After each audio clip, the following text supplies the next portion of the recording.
Do you ever have a longing to write something that you know will have an impact on the world? Yet you don't start because you hear those voices in your head that are saying, "Who do you think you are?" And what do you think that there's going to be somebody who wants to hear from you? And the biggie that we're going to talk about today is, what do I say?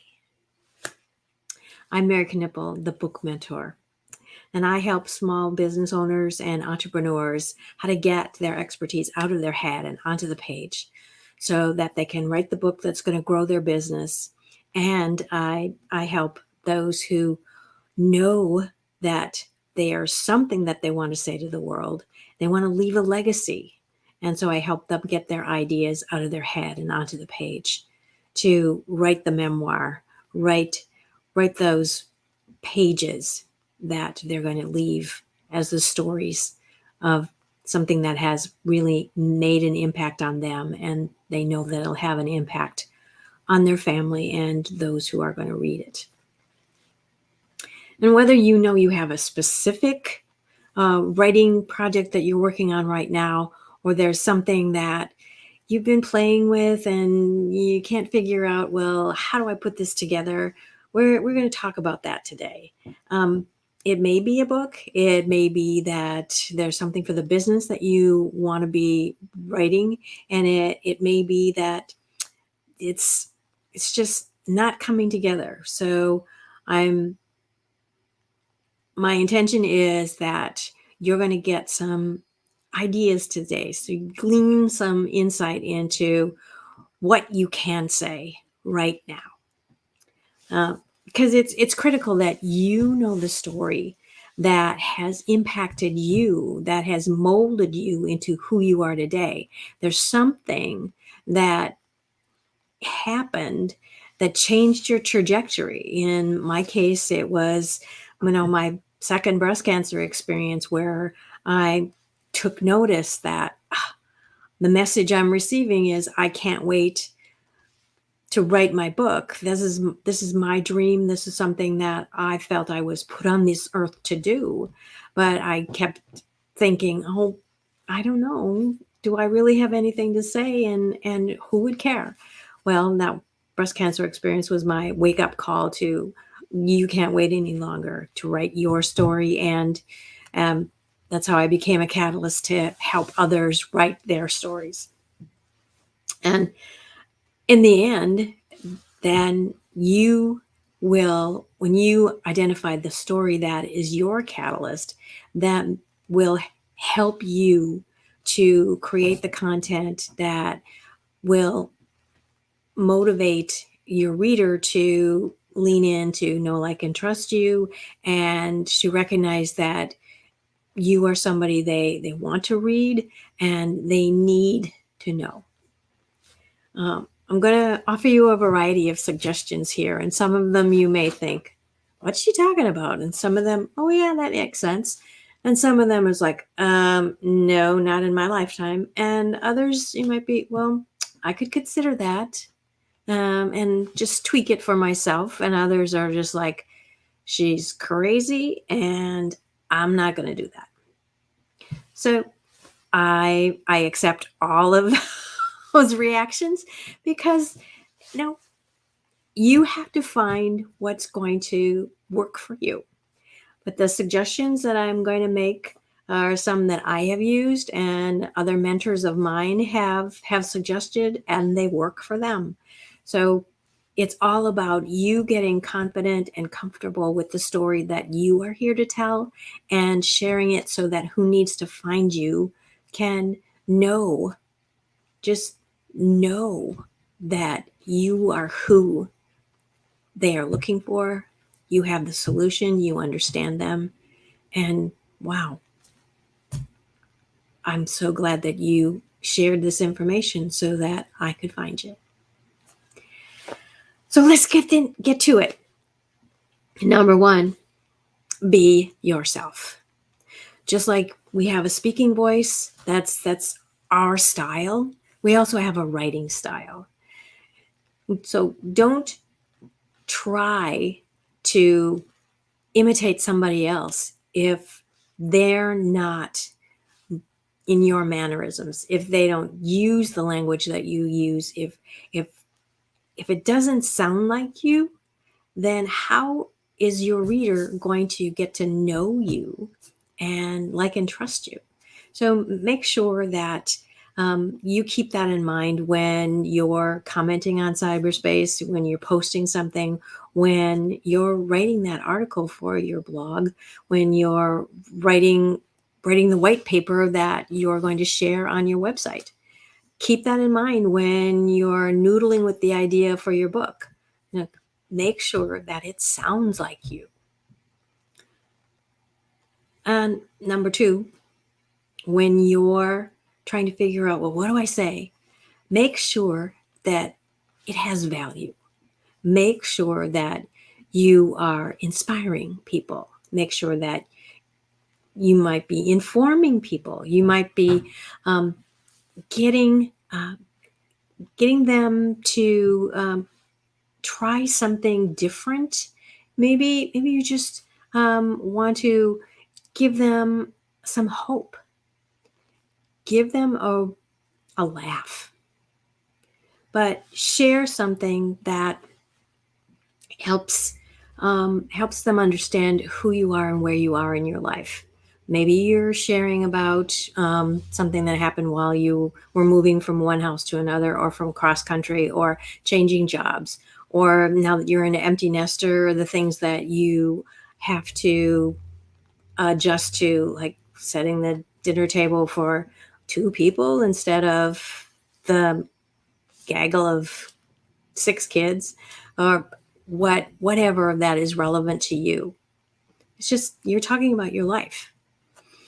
Um, and then the statistics, it's suggested that 80% of the time you're talking about what's relevant to your reader and that they're going to lean into. And 20% of the time you're talking about the business, you're talking about the book, you're talking about the specific service that you offer. But 80% of the time it's engagement with the reader on a personal level, on a human level, the humanity.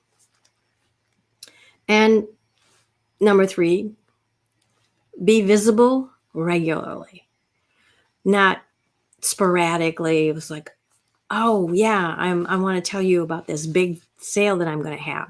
Now that's not the way to gain a following and engage an audience and have the reader want to look forward to seeing you in their inbox, to look for the next thing that you're going to post, the next book that you're going to have out there.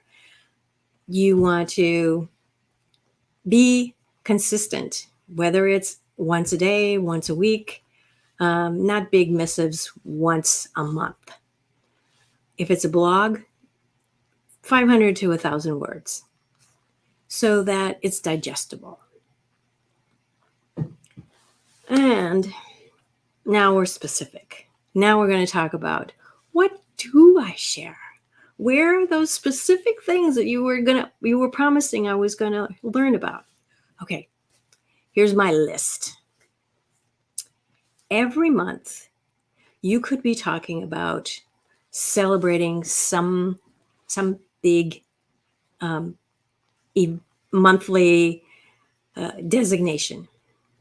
For example, November, yes, there's obviously Thanksgiving, so you talk about gratitude, but there's also designations of like bereaved siblings month. And you may not think, oh, could I write something about that? Well, like, actually, I just did.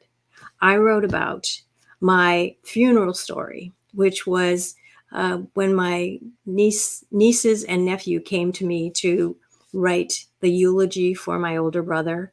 And it got to be where it was a designation that my family was, really recognizing that I am the writer in the family.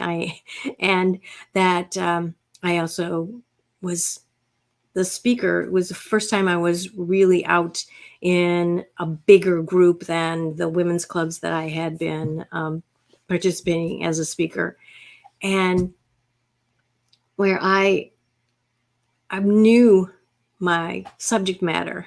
I knew that nobody else could write something about my big brother the way I could and give him the send off so that everybody knew his quirky personality, and that they would be leaving the church laughing through their tears because he was. He marched to his own drummer, and I told a story that really demonstrated that. So you can talk about your personal, and people will lean into, ah, they don't have something specifically just like that, but they recognize the humanity in it. And that's what I was doing. And I know that I'm getting to the core of what I wanted to share with you because I'm starting to tear up. And it's not just because I was talking about my funeral story. It's about me being close to the material that I want you to get the feeling of, that it's not about, oh, you have to have this element and you fill in this blank and then you're going to have a great something. No, you have to feel the story and be connected to it so that your heart will connect with who you're reading, who your reader is, and who's longing to find you. So every day there could be something that you could be writing about too. There are various places where you can get a list of the monthly designation and the daily designation. Just as an example, there's also November 16th is International Day of Tolerance. November 13th is the World Day of Kindness. November 27th is Small Business Day. Um, November 28th is French Toast Day. Where they get these designations is, some of it is pretty obvious, like Black Friday, and some of it people write in and say, hey, I think this would make a great day designation for us to celebrate this today. So think about that. I mean, we in our family have designated April 10th as Family Day because that's the day we brought our daughter home from Catholic Charities. So you can create your own days. And I've written about that too as a personal designation day.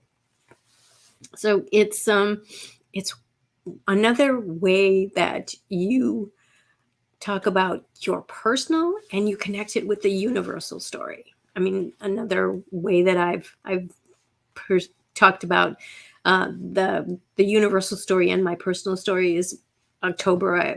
I shared a lot about my breast cancer experience, and it's Breast Cancer Awareness Month. So it's not just 1 in 8 women will be diagnosed with breast cancer in their lifetime. No, I say that happened to me twice. So there's a face on a statistic. I'm not just a number that is part of the National Register. I'm somebody that's been through it. And 9 times out of 10, somebody else will say, that was me, or I've been through that too. They may not have had it twice. They may not have had my particular diagnosis, but so many people have been touched by cancer in one way or another that people relate. They have empathy. They have compassion. They relate. So that's one thing. The second thing you could do is share a quote and why it moves you. One of my clients, that's how she starts every one of her blogs. She shares a favorite quote and then goes into a story about her life, a story about her business, a story about how this quote has inspired her, or it illustrates the philosophy that she wants to carry out through her life. It's a way I've started a lot of my articles. It's a way I've started the chapters that I've been in anthologies. It's a jumping off point that a lot of people can identify with. And when you talk about how the quote informs how you feel, then that gives other people ideas about, well, when I've read that, I didn't get that. So isn't that interesting that we read the same thing and it has totally different meaning, or it gives you nuances into how you were feeling about it in a new way. So that's another way to what do I talk? What do I say? Um, and then there we go. A deeper way. Talk about what you're reading. Who the authors are. What other things have they written, and why this has an impact on you? Could be that is something for the business, and it could be it's something that's enriching your life. Um, Teaching you something new about your health, teaching you something new and a way to manage finances, teaching you something new about how you have relationships with your spouse, your your child, or yourself. So let us know what you're reading, and that along those same lines, what do you do for self-care? When you're stressed, do you take yourself for a walk? Do you go explore an art gallery? Do you just you get into a yoga pose, or in a hot tub? As far as that's one of the things that I love to do, is just sink into the bubbles and just be be one with the bubble bath. Well, it's another way for you to have a conversation about, you know, when I get so flustered, I just want to be somebody else, somewhere else. This is where I go. And speaking of going, do you belong to community organizations? Do you belong to professional organizations? Do they have events that you can invite the public, or do they have nights where, or events where, come and taste what we're all about? Have free events where people come and learn what this organization stands for. Um, I'm part of professional and personal organizations where they routinely have events where we invite the public to know what we're about and what our mission is all about. I'm part of the Women's National Book Association. I'm part of the California Writers Club. I'm part of the Coastside Women's Club. I'm part of the American Association of University Women. I'm part of Polka Dot Powerhouse Network. I'm part of the Women to Women Network. I'm part of the On Purpose Global Women.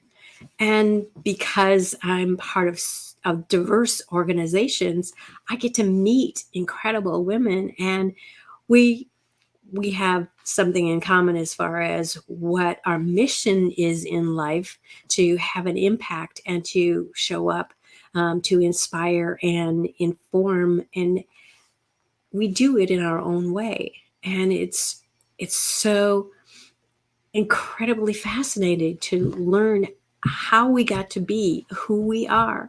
And that's what I want to emphasize to you, is knowing that core message, that the story of how you got to be who you are, and distill that down into what it is that you want to share with the world. My message is that your story matters, and no one can tell your story from your perspective except you. And I'll do everything I can to help you identify that story that changed your trajectory. We have a lot of stories that have impacted us and put us in a different segue on the path, but we don't veer from the path that is our mission. It's just little side tracks that bring us back to where we are meant to be on our mission, but it enhances the mission, so to speak, because changing a job, changing where you live, maybe changing the job meant that you changed from not only one neighborhood to another, but from one state to another state. And that happened to my husband and I twice, where he changed jobs, and that meant we changed states.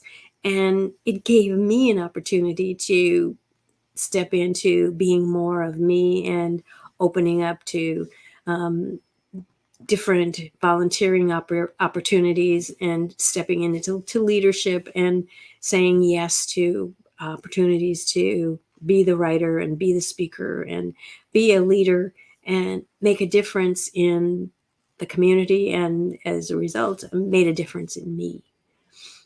um, so think about talking about the groups that you belong to, and how contributing to the community is important to you, and who you're impacting when you're making those um, uh, volunteering opportunities, and being part of even being part of the professional organizations. The you hold an office, or you sit on a committee, you're still volunteering.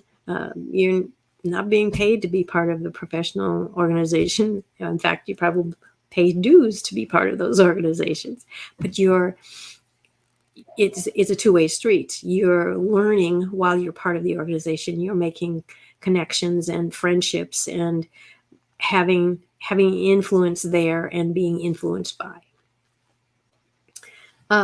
So another thing that we can talk about is cool stuff.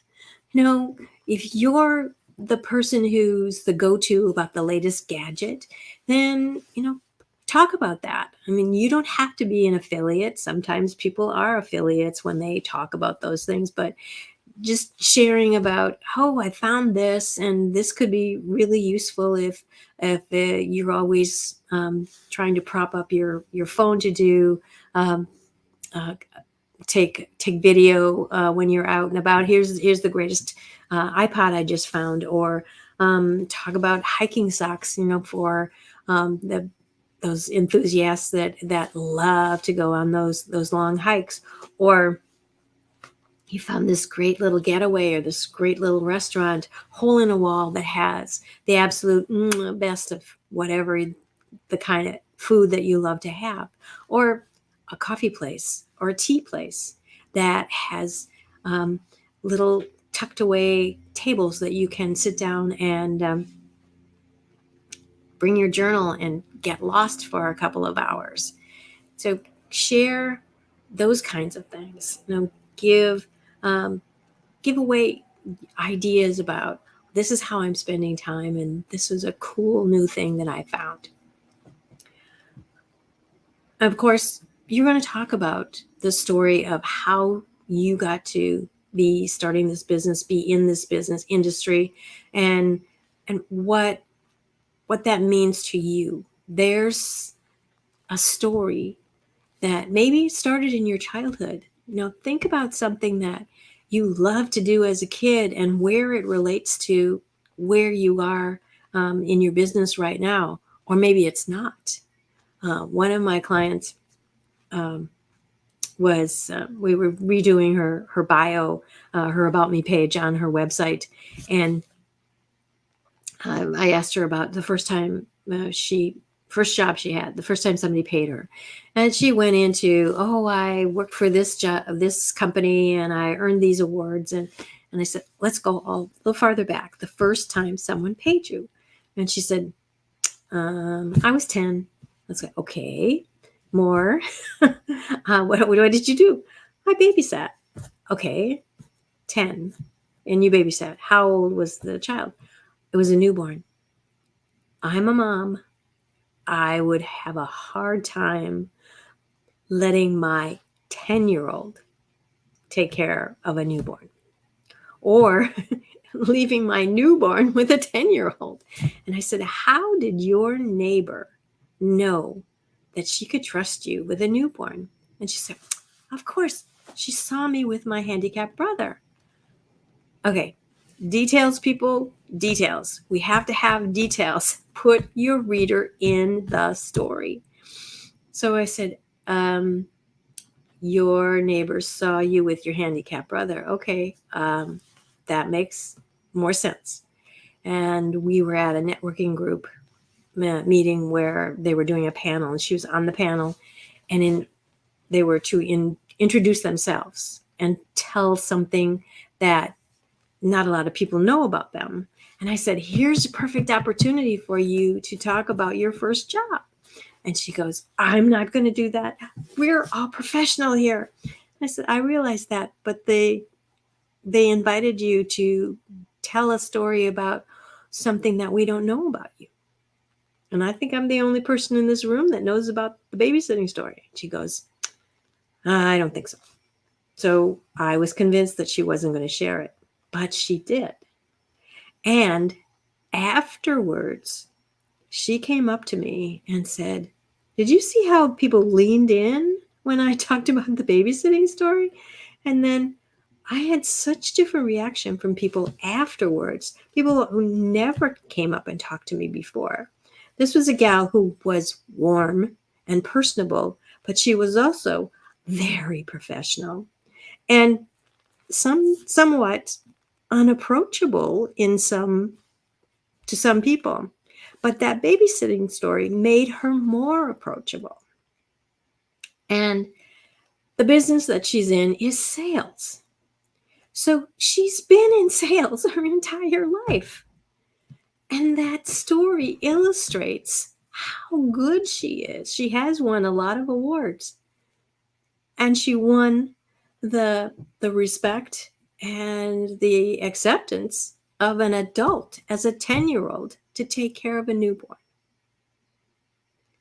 So that illustrates humanity, that illustrates know, like, and trust, that illustrates little known stories that people think, oh, that's everybody does that.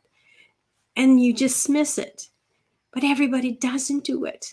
And they won't know that you have something like that to offer them if you don't share.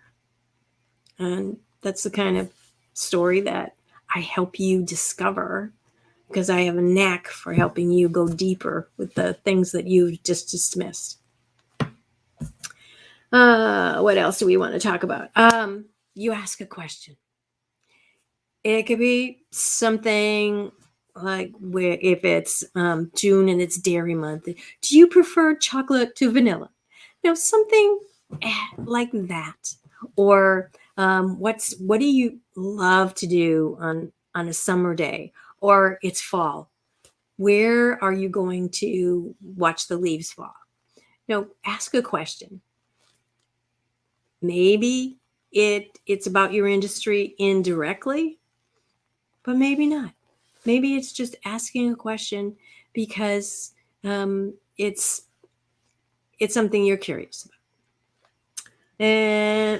And talk about a milestone. Maybe you're celebrating Grandpa's 100th birthday.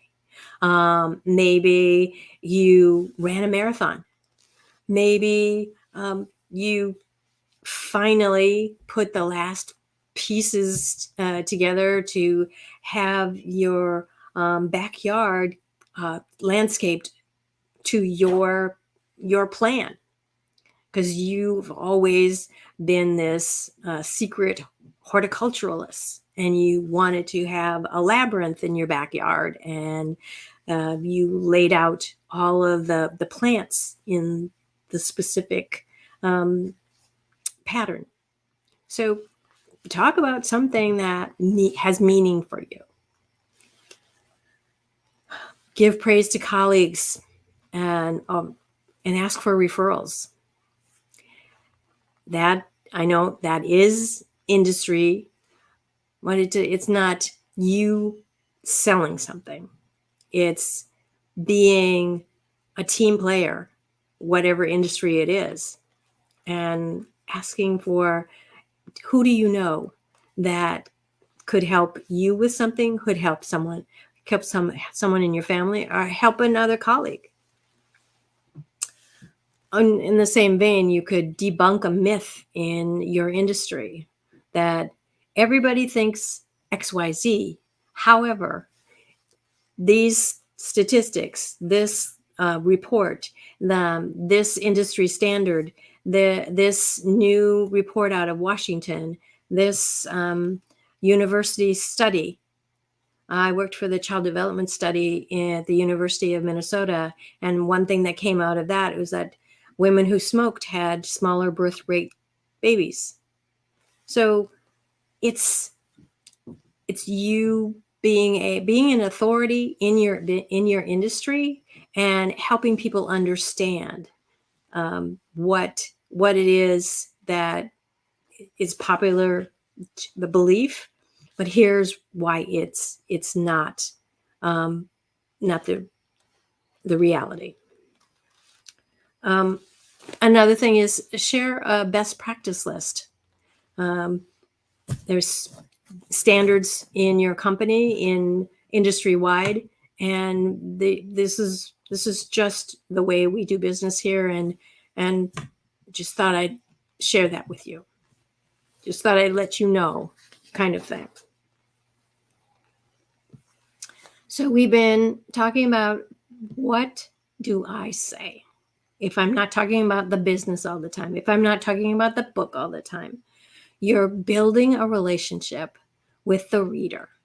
You're giving them information, inspiration, and a way to connect with you on a human level.